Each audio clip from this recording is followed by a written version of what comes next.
Yo, what up, man? It's Kev B. I'm back, man. Today is just gonna be a vlog.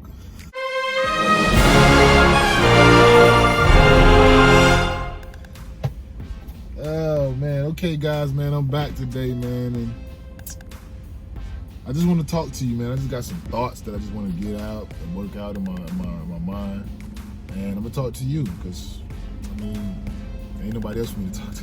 Just kidding.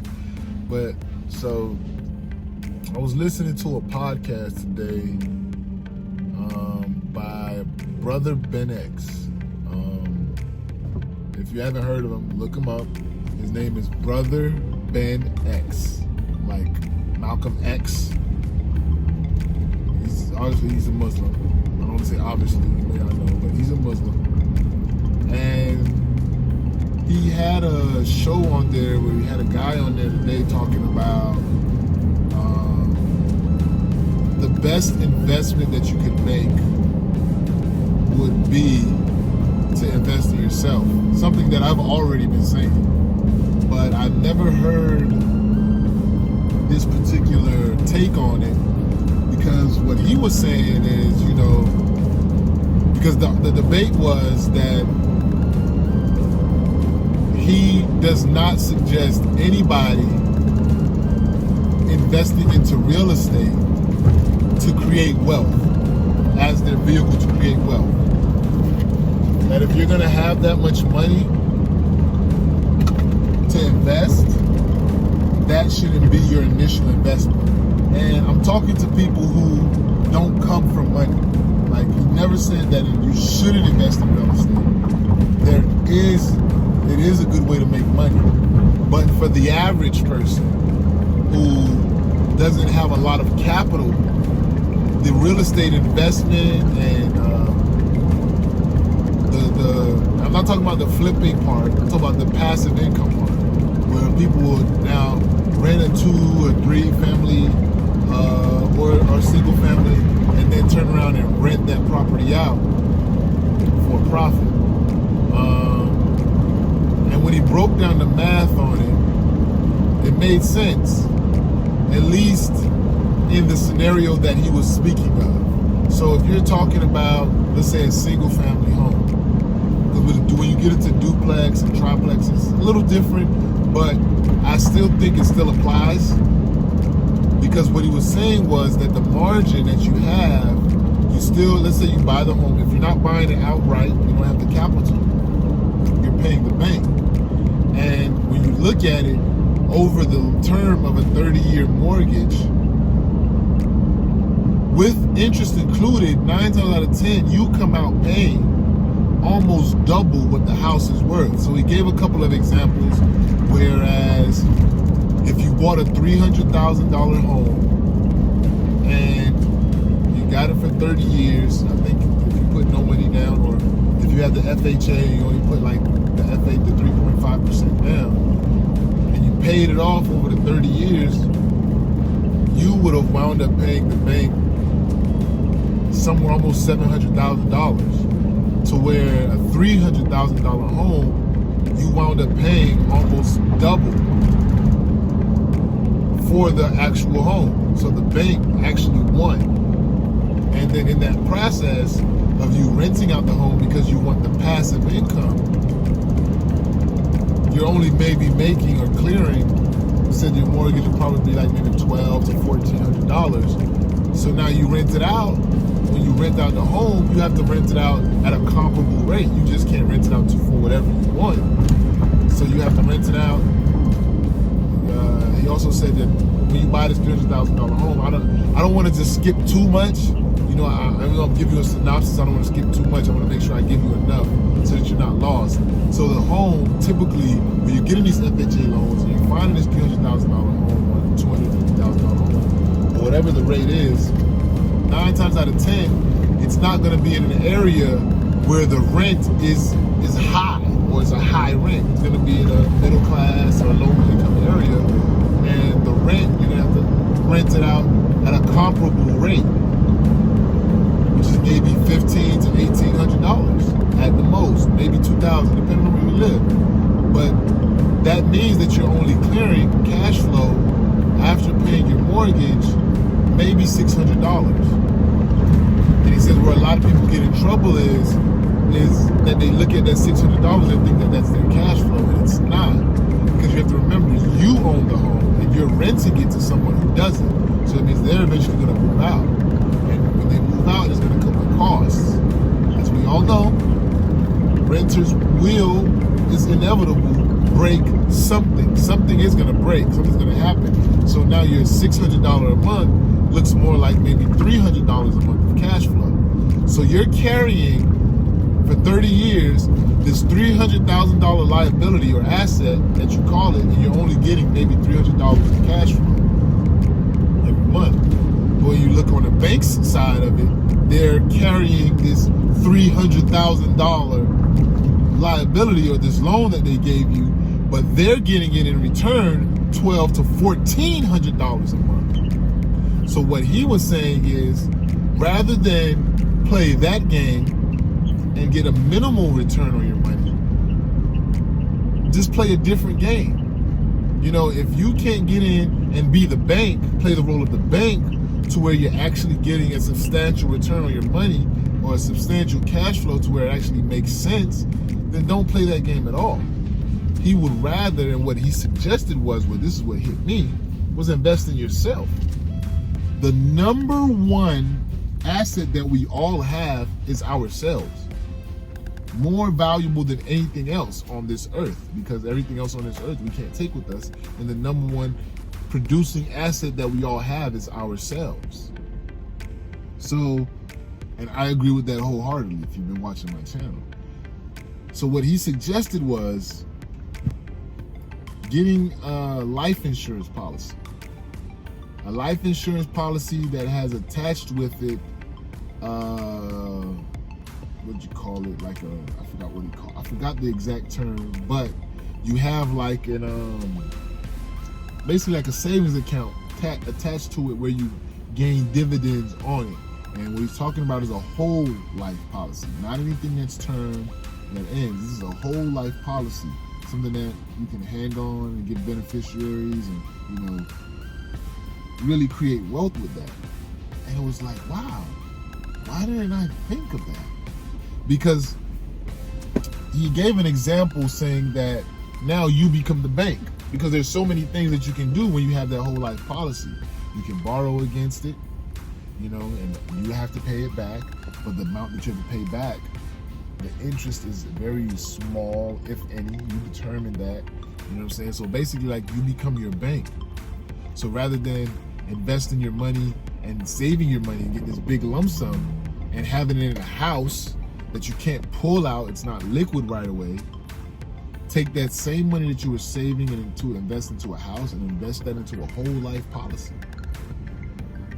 Now you can take that money, use it as leverage to now invest in whatever you want. And for those people who are in a situation where you have less than desirable credit and you have some debt looming over your head, you can also use that to buy back your debt at a fraction of the price. Now, I know I'm probably like skipping over a lot of nuances that go into that, but I'm doing that on purpose because I want you guys, your homework is to go and research dividend, I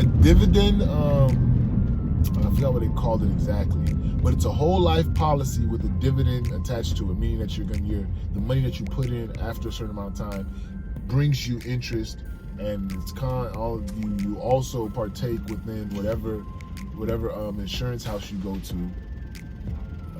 Whatever profits, they also add those profits, so you get dividends from there as well.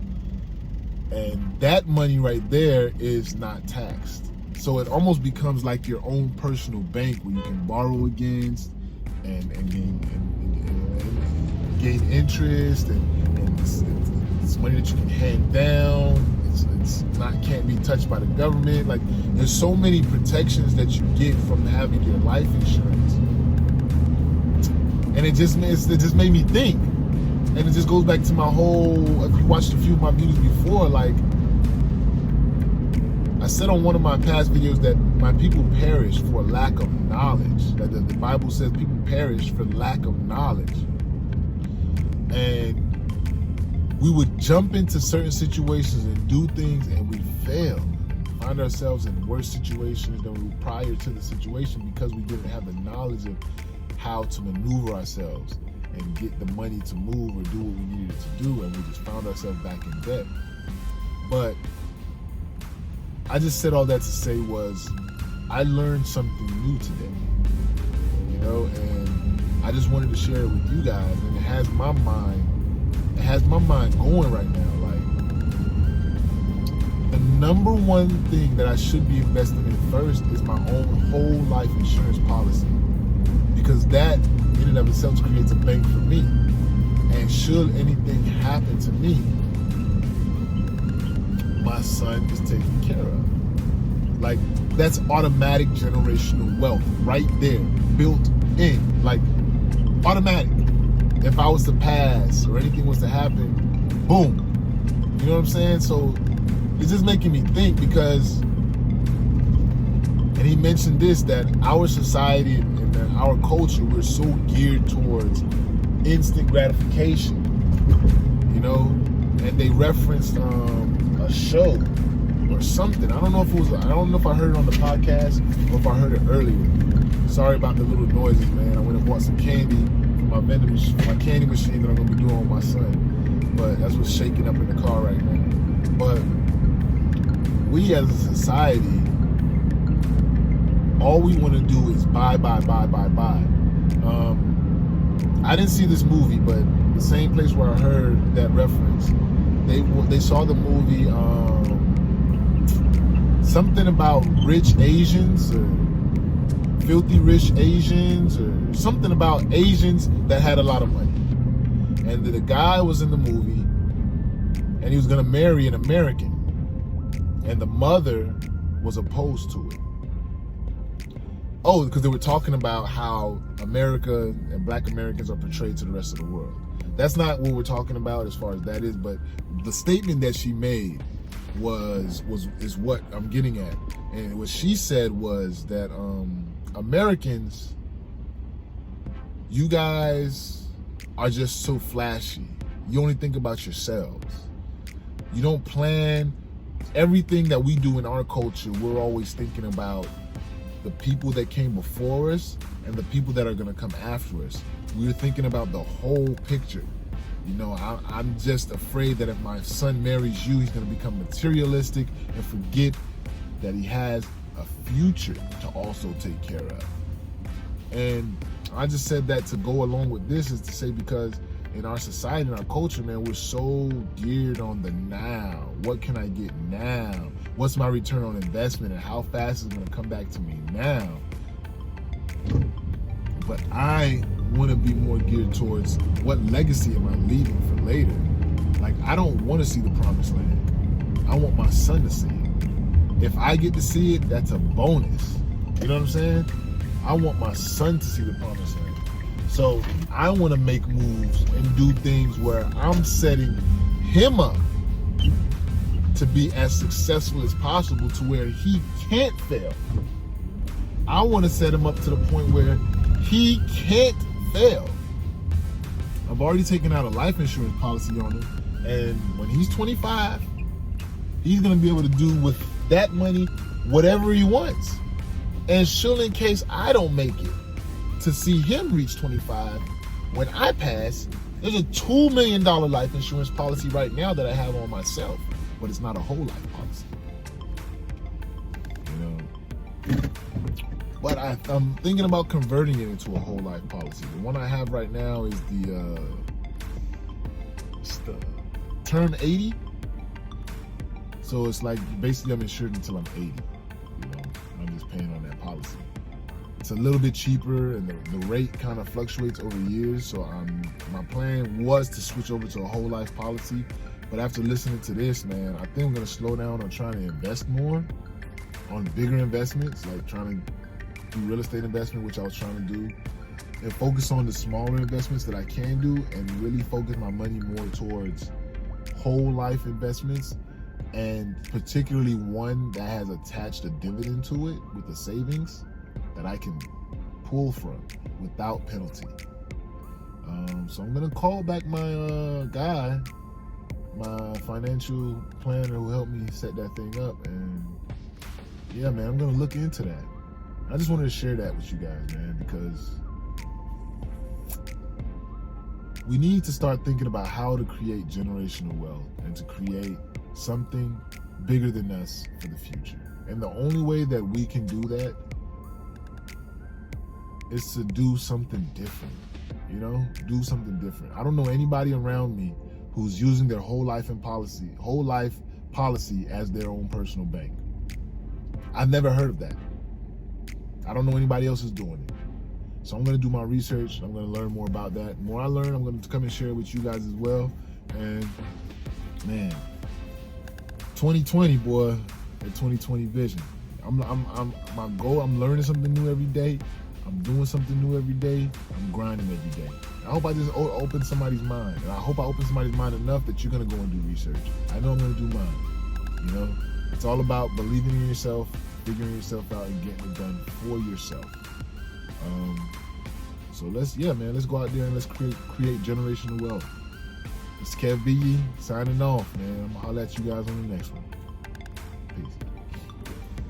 Hey, I'm back, man. If you like these videos, you like the information that you're getting, remember to subscribe, like, share, and comment at the end of these videos, and let's talk about it. Peace.